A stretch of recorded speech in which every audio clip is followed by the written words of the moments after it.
साथियों, थंबनेल आप लोगों ने देखा ही। इससे पहले इसी विषय पर एक वीडियो मैंने आपके लिए अपलोड किया।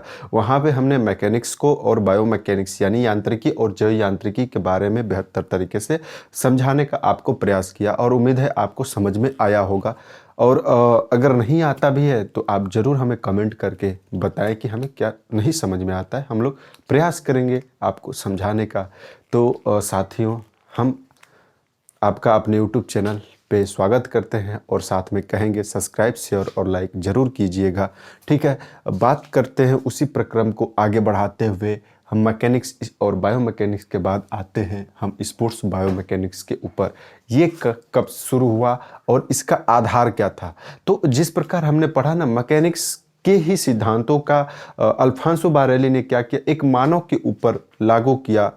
मतलब कि हमारी जो जैविक सिद्धांत होती है उसके ऊपर यांत्रिकी सिद्धांत को इम्प्लीमेंट किया और हमारे जो शरीर की स्थितियाँ थी उसके बारे में उसने अध्ययन किया और बताया कि हमारे शरीर की जो मस्कुलो स्केलेटल सिस्टम होता है, ये क्या करता है, एक प्रकार के लीवर के रूप में काम करता है। और ये लीवर जो होते हैं शरीर को गति प्रदान करती है, अर्थात हमारी मांसपेशियां द्वारा उत्पन्न की गई जो बल होती है बाहरी प्रतिरोधक बलों की तुलना में अधिक होती है, जिससे कि हमारे शरीर मूवमेंट करता है, मूव कर जाता है और हम गति को प्राप्त कर पाते हैं। अर्थात जब हम यांत्रिकी में जब लीवर को पढ़ेंगे तो वहाँ पे थर्ड टाइप के लीवर की बात करेंगे। वो भी गति क्या होते हैं, उसमें बल भुजा छोटी होती और भार भुजा बड़ी होती है और उसकी वजह से गति प्रदान करने में हमें मदद मिलती है। ठीक वैसे ही हमारे शरीर के अंदर भी एक इस प्रकार के लीवर का उल्लेख अल्फांसो बारेली ने किया था और वो लीवर तृतीय प्रकार का लीवर होता है। और फिर इसके बाद जब हम बात करते हैं स्पोर्ट्स बायोमैकेनिक्स की, तो स्पोर्ट्स बायोमैकेनिक्स की शुरुआत जो होती है आपकी 19वीं सदी से शुरू होती है। 19वीं सदी से शुरू होती है। एक व्यक्ति का नाम आता है, उस नाम होता है माइकल इवानस्की। माइकल इवानस्की, ठीक है। तो जो माइकल इवानस्की, ठीक है, माइकल इवानस्की,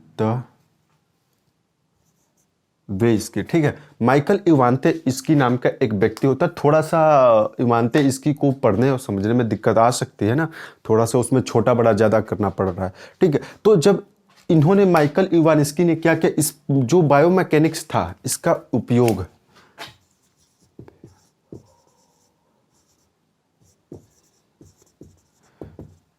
मैकेनिक्स का उपयोग इन्होंने क्या किया, किसके ऊपर किया, स्पोर्ट्स और स्पोर्ट्स पर्सन के ऊपर। स्पोर्ट्स पर्सन के ऊपर जब किया तो इनको एक आश्चर्यजनक क्या हुआ, रिजल्ट प्राप्त हुआ। और वो रिजल्ट किस प्रकार का था, इससे क्या हुआ कि इसकी जो दक्षता थी यानी कि क्षमता का पता चला। जब पता चला यानी कि ये खिलाड़ी ने कितना काम कर लिया है, कितना बेहतर ये कर पा रहा है, इसके बारे में हमें पता चलता। और इससे क्या हुआ कि वो खेल प्रदर्शन को और कैसे बेहतर कर सकता है, बिल्ड कर सकता है, और उसके बारे में इनको पता लगा।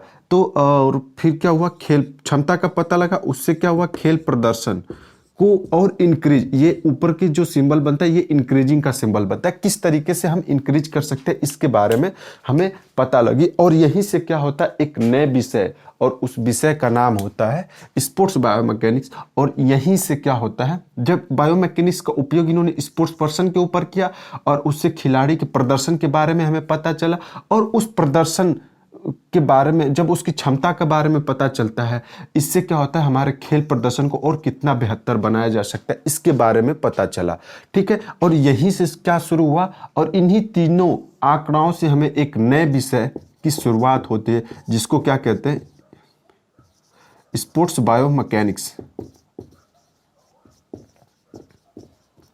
बायोमैकेनिक्स एक न्यू सब्जेक्ट की न्यू पड़ जाती है। और ये इसके जो जनक के रूप में जाने गए वो क्या थे, माइकल इवानस्की, ठीक है। ये व्यक्ति को क्या जाना था, स्पोर्ट्स बायोमैकेनिक्स का जनक कहा जाता है। अब चूंकि देखिए स्पोर्ट्स बायोमैकेनिक्स क्या है, एक अप्लाइड सब्जेक्ट होता है, मतलब क्या तो अनुप्रयोग। एक होता है प्योर साइंस, एक होता है अप्लाइड।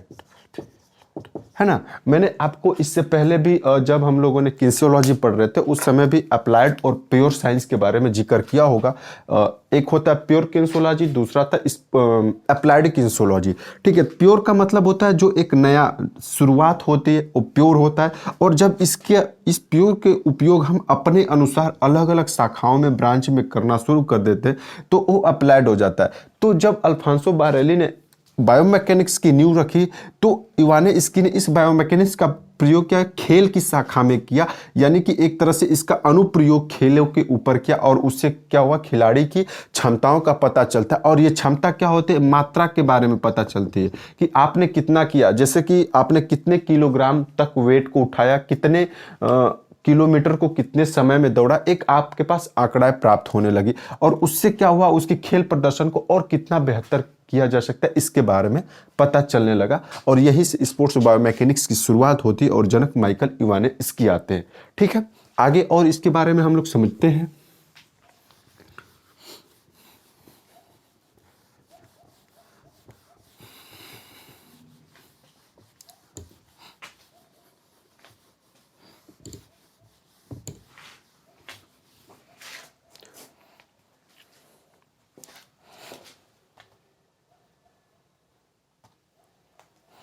तो इस तरह से हम लोग स्पोर्ट्स बायोमैकेनिक्स यानी कि खेल जैव यांत्रिकी को आगे हम लोग पढ़ना शुरू करते हैं। और दोस्तों, ठंडी की वजह से जो मार्कर का इंक है ठंडी की वजह से प्रॉपर नहीं चल पा रहा है, जल्दी जल्दी मार्कर बदलना भी पड़ जा रहा है। ठीक है, तो इन सब परेशानियों से हम लोग आगे बढ़ते चलते हैं। तो जो स्पोर्ट्स बायोमैकेनिक्स होता है, खेल जो यांत्रिकी, इसके माध्यम से हमने आपको बताया ना कि खिलाड़ी की जो क्षमताएं होती है, क्षमता का आकलन हम कैसे करते हैं, खिलाड़ी कितना कर पा रहा है उसी हिसाब से हमने बताते हैं ना आपके अंदर क्षमता कितनी है। तो यह क्या करता है, खेल के दौरान, खेल में क्या करता है, खिलाड़ी की जो प्रदर्शन होता है ना उसका क्या करता है, खिलाड़ी की प्रदर्शन की मात्रात्मक अध्ययन करता है। और मात्रात्मक अध्ययन का मतलब क्या हुआ कि खिलाड़ी ने कितना किया, है ना। मात्रात्मक अध्ययन कि खिलाड़ी कितना किया,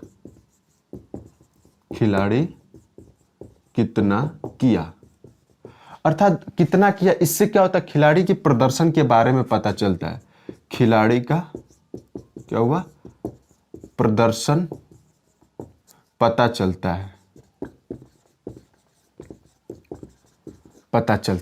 ठीक है, जब हम बात करेंगे मात्रात्मक अध्ययन, ये क्या होता है मात्रात्मक अध्ययन, जैसे मैंने कहा कि एक खिलाड़ी होता है 100 मीटर दौड़ को क्या किया, 11 सेकेंड में तय किया। इसका मतलब ये क्या हुआ, खिलाड़ी ने 100 मीटर को 11 सेकेंड में दौड़ा, यानी कि इसकी यही क्षमता ही है 11 सेकेंड की, यानी कि खिलाड़ी का प्रदर्शन क्या है, 11 सेकेंड है। ये क्या आता है, एक मात्रा, एक क्वांटिटी के बारे में हमें पता चल रही है ना। और जैसे कहूं तो एक जैवलिन थ्रोवर जो होता है, मैं कहूं एक जैवलिन थ्रोवर जो होता है, जैवलिन थ्रो में आपने 70 मीटर फेंका, 70 मीटर फेंकने का तात्पर्य क्या हुआ, आपके पास एक क्वांटिटी, एक आंकड़ा प्राप्त हुआ, यही आपकी मात्रा है और यही आपकी प्रदर्शन को बता रहा है। इसी के बारे में क्या हुआ, स्पोर्ट्स बायोमैकेनिक्स बताता है, और इसके माध्यम से खिलाड़ी को अपने प्रदर्शन को और इंक्रीज करने में मदद मिलती है। अब मदद कैसे मिल रही, आगे हम लोग समझते हैं किस सिद्धांत के अनुरूप मिल रही है। तो जो हमारा स्पोर्ट्स बायोमैकेनिक्स होता है, खेल जैव यांत्रिकी को एक और अन्य नाम से जाना जाता है जिसको हम फिजिक्स ऑफ स्पोर्ट्स कहते हैं। फिजिक्स ऑफ स्पोर्ट्स कहते हैं,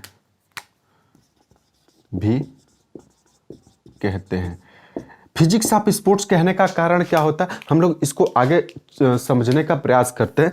फिजिक्स ऑफ स्पोर्ट्स इसलिए करते हैं, देखिए खिलाड़ी को ये 11 सेकेंड एग्जैक्ट हमें कैसे पता चलता, कंप्यूटरी उत्प्रेरण का प्रयोग करना पड़ा, अर्थात कहें तो हमें घड़ी का प्रयोग करना पड़ा, तब हमें 11 मीटर का प्रयोग है। 70 मीटर आपने कैसे फेंका, आपने मेजरिंग टेप का प्रयोग किया, तब तो आपको पता चला।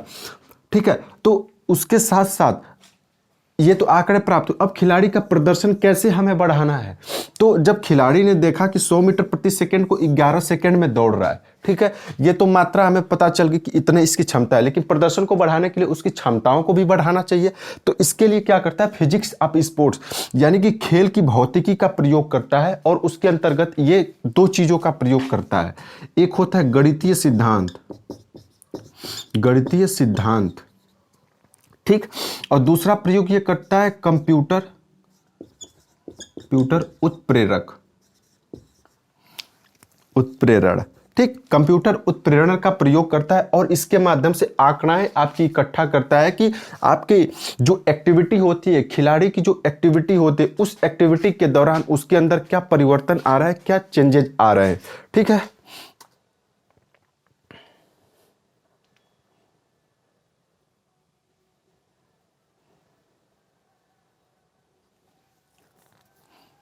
और जब ये माफ कीजिएगा, थोड़ा सा वीडियो डिले हो गया था रुकने की वजह से, तो फिजिक्स ऑफ स्पोर्ट्स में गणितीय सिद्धांतों का उपयोग किया और फिर कंप्यूटर उत्प्रेरण का उपयोग किया।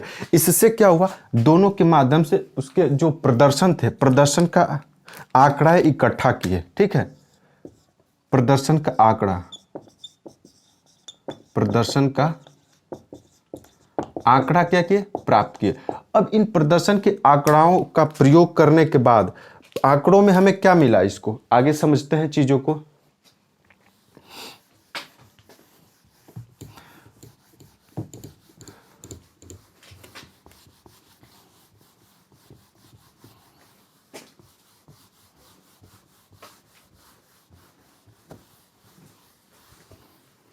अब चूंकि इन्होंने कंप्यूटर उत्प्रेरक के माध्यम से और गणितीय सिद्धांतों का उपयोग करके हमारी जो प्रदर्शन थी उसके बारे में कई डाटा इन्होंने इकट्ठा कर लिया, और डाटा इकट्ठा करने का मतलब क्या था कि हमारे प्रदर्शन के बारे में पता चले कि और किन किन जो फिजिकल फिटनेस हो या स्किल फिटनेस हो, कौन कौन से कारक को डेवलप करना चाहिए ताकि हम और बेहतर कर पाए, ठीक है।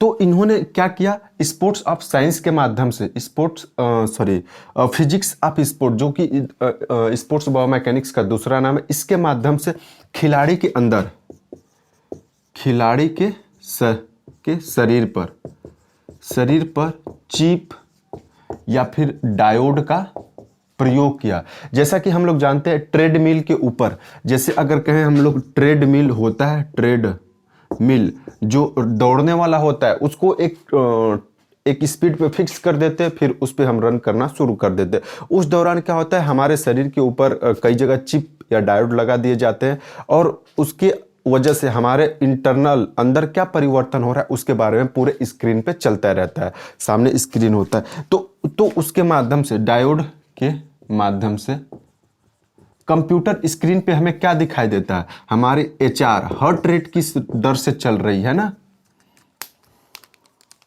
हमारी जो एचआर होती है, एचआर के बारे में पता लगता है। फिर लैक्टिक एसिड का, अम्ल का सांद्रण, कितनी तेजी के साथ हमारे अंदर लैक्टिक एसिड बन रहा है।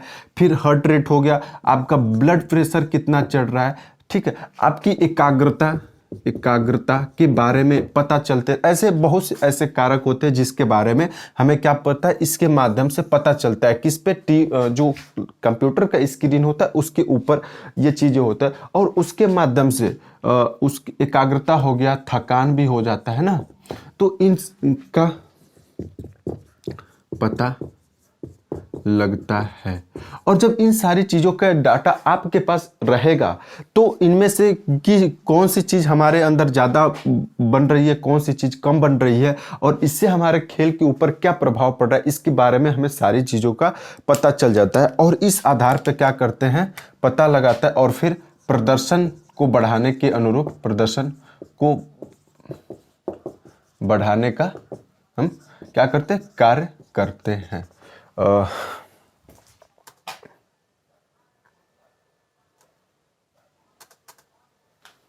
और इन सब चीजों का उल्लेख जब हम बात करते हैं कि कहाँ पे मिला, तो इन सब सारी चीजों का उल्लेख जो था माइकल इवानिस्की ने खेल जैव यांत्रिकी के ऊपर विश्व का पहला किताब लिखने वाले ये व्यक्ति बने। और 1938 की जब बात आती है, 1938 में इन्होंने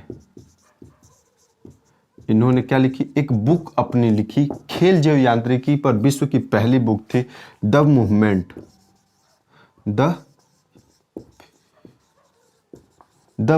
ऑफ द ह्यूमन